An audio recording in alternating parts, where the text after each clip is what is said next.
listened to a young girl who was saying that the Nigerian community here is totally very angry. Thank you very much for your experience from our airlines. Airport of the country of the Niger Delta of the Federal Republic of Nigeria. Went to several schools to make your academic education as government college to Delhi. And go gather, destroy their food. Make security camp and that other camp, Congo camp, no compensate everybody.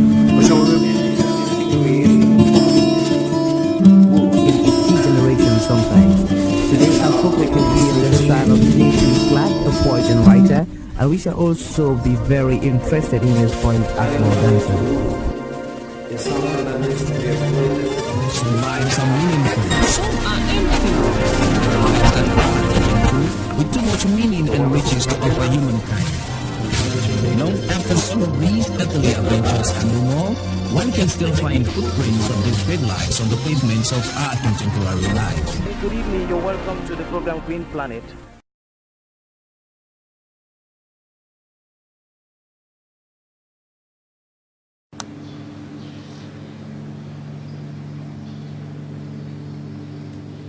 Good day.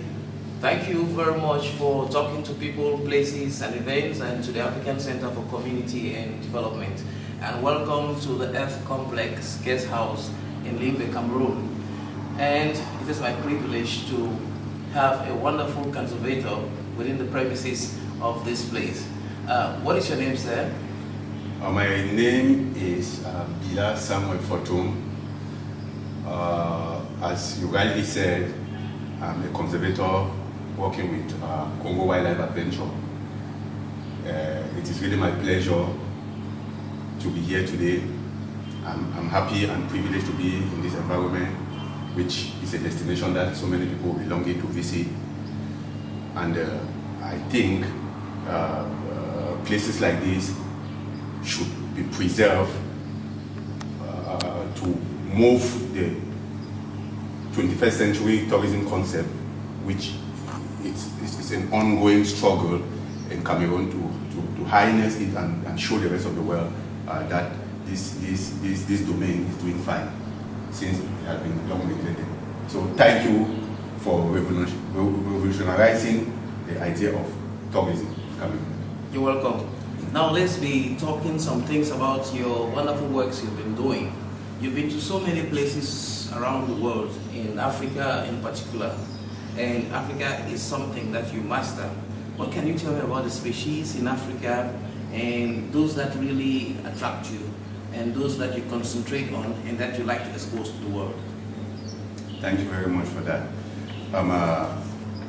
Before I start, I want to let you know that Africa is a tourist heaven. Why I say so? Because Africa is still very virgin, is still unexploited. It has a lot of primary forest. And you yourself, you know the issue today, that there's a general problem of global warming. So conserving the forest of Africa, or better still, Africa's biodiversity, is to mitigate the negative effect of this global warming, which is a general cry out and concern. About my working experience, which has taken me to other countries like Central Africa, Congo, Gabon, Equatorial Guinea, Sao Tome and Principe. Let me just call it briefly the Congo Basin. Every time I travel, I discover that Africa is not only a place which should be seen or heard of, but it's a place which has to be discovered. Now, let's take maybe some of the species you've seen. Let's start with sitatunga. What is so special about this animal? What is so special about this animal? Thank you very much. I would first want to say that the sitatunga is a species of antelope which are called a swamp-dwelling antelope. It lives mostly in swampy areas, and it lives in family. It lives in a family, it lives in a social community. And because it is really an endangered species, I think it has to be conserved. the growing poaching activities that had been taking place in the previous years actually threatened the existence of this sitatunga. So biodiversity conservators are doing everything to keep it for both present and future consumption in terms of sightseeing. And where is this? This is Sangabai. As you can see, Sangabai is a Balka pygmy appellation for a saline which is normally an observation platform. The Sangabai is the biggest wildlife sanctuary in the Congo Basin sub-region because it has the highest and largest elephant population. You can have about 100 to 150 elephants on spot, and most of them don't shuttle in and out depending on need.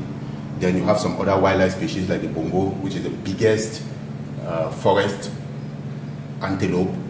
You have sitatunga, which is swamp-dwelling antelope. They live mostly on swampy areas.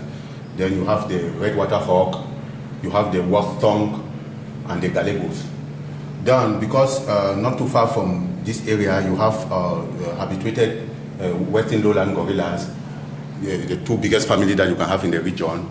Some of them come here too from time to time, since, as you know, the gorilla is a migratory species, and then move back now to their hideout. Okay. And who are you with here in this picture? I am with a primatologist from America. They came over to do a research on the western lowland gorilla. As you know, the western lowland gorillas lived in the Congo Basin sub-region, and because of the population in this area, they chose Mundika. Mundika, as a gorilla research camp, has two large families. You have the Kingo and you have the Buka. The Buka in the Balka pygmy language means waste breaker. In the process of habituating this Buka family, the team made up of rangers, made up of eco guards, and Balka pygmy trackers never had it easy. It took them more than 5 years to habituate the family. So whenever they retired each day and they go back to their camp, they complain of waist pain. So that name automatically sprang up, that the Buka was a waist breaker. So Buka Makongo means waist breaker. Thank you. Yeah, I can see that you are at the summit of a mountain. Where are you precisely? I'm at the summit of Mount Cameroon, which, as you know, is the third largest volcano in Africa, and the first in West and Central Africa. A little bit of history about the mountain. This mountain, as you know, is a stratovolcanic mountain which has erupted 6 times in this century, with the most recent one being the 1999 eruption, which had landmark effect because the lava actually flowed up to Bakingili, where it created a hill, which you can see, which is a tourist destination today. The forest around the Mount Cameroon area constitute a series of how do they call it? It constitutes a series of rich flora and faunal properties.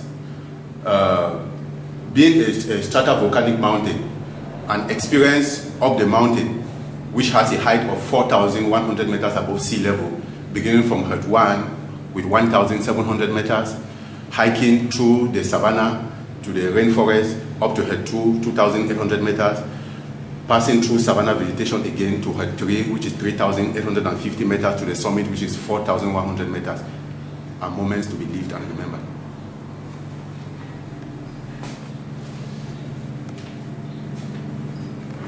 The banks of the River Congo, they call it Congo Rapids. So you are here on the banks of the River Congo. What is your biggest memory of this experience? Yeah, my biggest memory of this experience first is the fact that I was visiting an area which happens to be the closest in terms of distance capital cities in the world, which is Brazzaville and Kinshasa, separated by River Congo, as you know, which is the biggest river in that area. So from Brazzaville, you have the rapids, and you have the longshore drift. While you are there, you enjoy the breaking, the waves,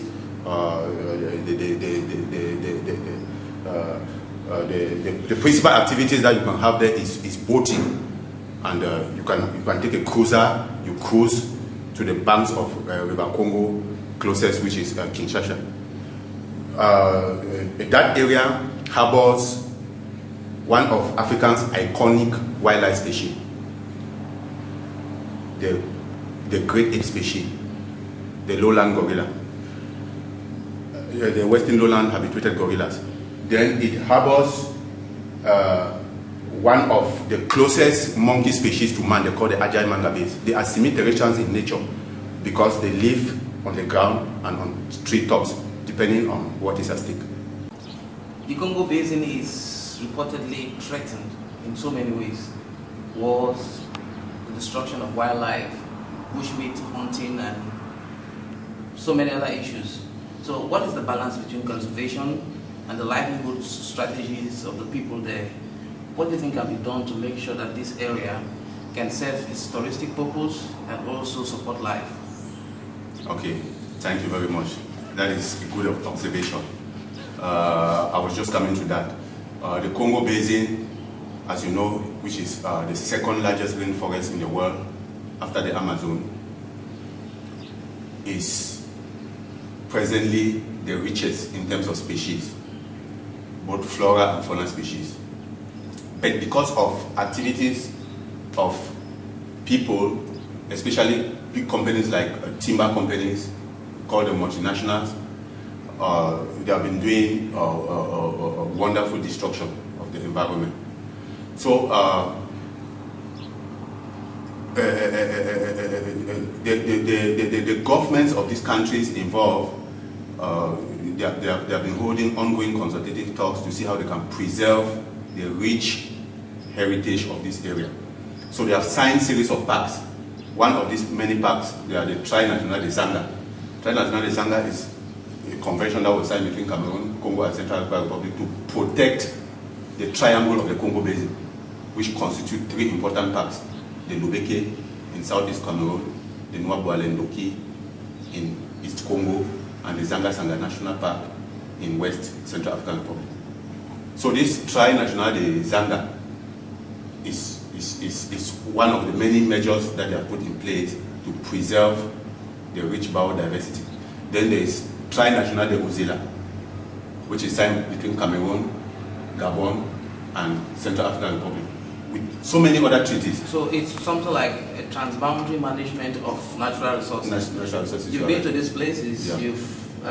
How effective is these pacts that have been signed? Yeah, it is very effective because they are actually the countries involved are actually respecting the terms of the documents, called them laws or bylaws, because they know it's binding.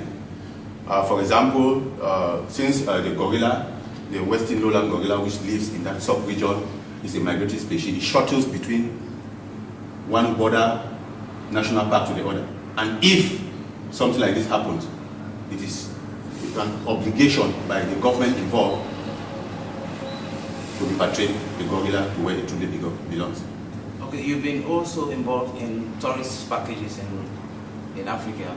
So where have you been taking your tourists to, and what is your vision for the future in terms of your organization, your partners, and what do you have that is going to stand unique in terms of the 21st century concept of tourism in Africa and in Cameroon? Cameroon in particular. Thank you very much for that question. And before I start, I want to remind you again that tourism is the biggest industry in the world. And the part of tourism which I am involved in is ecotourism. They call it responsible travel. Responsible, why? Because in my field, all the operators and the stakeholders are required to make sure that whatsoever activities we carry out on the field or with people, be it human activities, it is supposed to serve for the present and future generation. Sustainability. Yes, that's what we call sustainability, sustainable tourism. So this activity caters for the future without necessarily compromising the present, the next generation to have theirs, the present generation, right? And in terms of ecotourism, you have some other expressions which come in now, like corporate social responsibility. When you travel with the tourists, they are supposed to make sure that whatsoever they do, wherever they go, it doesn't destroy the environment, because the environment is a very important issue when it comes to tourism. You have to protect the environment, you have to manage it well, and you have to give room for posterity to see how this activity can go on. But because this activity too is bought and consumed almost on the spot, the buyer and the seller, they are supposed to be very active all the time and always being seen in the spotlight. So whatever we do, we make sure that we provide like social services. If we are visiting an indigenous group, like for example the Balka Pygmies, because of their backwardness, we provide them basic facilities like schools, health facilities. I mean, so that they should enjoy and feel. But don't you also think that in trying to provide certain things, it indirectly mutates their livelihood strategies, and sometimes it makes them to adopt to consuming goods that they are not used to, and in a way they become dependent on things that are not continuous? Yeah, that's true, but the only thing that remains constant is change itself. If you want to make omelets, you have to break eggs. So, without adulterating their tradition or exposing them to some form of cultural hybrid, we make sure that we give them just what is basic that will just help to improve their quality of life. Okay. Now, we can't end this interview without you talking something about the silverback. I know it's a very important animal in terms of the cosmos of Africa. What can you tell me about the silverback, how it is thriving in Africa, why it is attracting so many tourists from out of Africa? Okay, thank you very much. The silverback is the male gorilla in every family. And in every family, there's always a family history. There's always a projection for family continuity. The silverback, as the male dominant in every family, is one of the most and biggest attractions wherever you find it. Why? Because it's the lone male gorilla that has particular characteristics and behavior different from the rest of the group. And most of the time, the group acquires its name from the dominant male. One group which I visited in Congo is the Buka. And the Balka Pygmies call that group, that male, that particular male, the Buka Makongo, which means waist breaker in their lingua franca. Why? Habituating a gorilla group is a very long process, which can range between 2 even to 10 years, depending on the activities. Normally, these gorillas, they still live in the wild, and let me tell you, they are still as dangerous as you can imagine. They are not tame, because that's not the idea. But because they are supposed to be conditioned to live in human presence for several reasons, like for better observation, for research, to trace their family history, to count their numbers, their productive success, their migration pattern, and their ecological dynamics. There's a process which is carried on, which is called habituation. They are conditioned to live in human presence. But then, when the team sets off for that expedition to habituate a gorilla group, it's never an easy task. It's not lollipop. The first few weeks with the gorillas continue to run away because they are not too sure of what is going on. After which, they don't run away, but they just... Yes, still suspicious. Yes, they are still suspicious. So, I mean, they ask themselves that, what are these people coming here regularly to do? But if they discover that they are not being hunted, it means that the people are not dangerous. So the people are not their threat. Or better still, they are predators. So they don't run away, they just stay. But stay will not still give you better observation. So as you continue to visit them, they get used to the fact that you people only come and do something else and go. So they start watching. So when they will look you now into your eyes, it means that you can observe them better. Then you start by naming, giving a name to the family. After which you start by giving a name to individuals in the family. Then you start identifying the male and the female. After which you discover that with time, a male can leave a family to go and start his own family somewhere. Then he becomes a solitary male. Then you start discovering that their numbers is increasing too because of reproductive activity. Then you discover that this thing is ongoing, so it is a reproductive success. Then you discover that they are moving from one area to the other to look for food or water. That is their migration pattern, so they always take a particular trend. Then you discover that they have a history. They are always together, they have a very high social tide, and they live in family, strong family. The buka is a must-see because if that particular gorilla gave the whole conservation team a run for their money, it means that it is worth going there as many times as you want. Wow.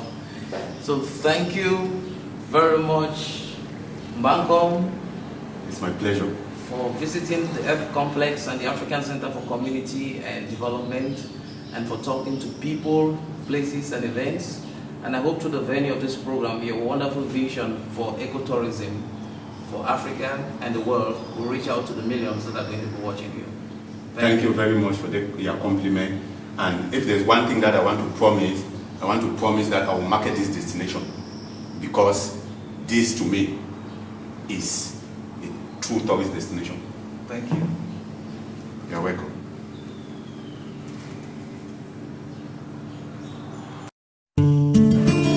Thank you very much. And you just listen to a young girl who was saying that the community here is totally very angry. Thank you very much for your Our youngest was the Ijo country of the Niger Delta of the Federal Republic of Nigeria. He went to several schools to make your academic services was at the government college, Ujeli, and Go gather, destroy their food. Make cultivated camp and that other camp, Congo camp. You don't compensate everybody. But so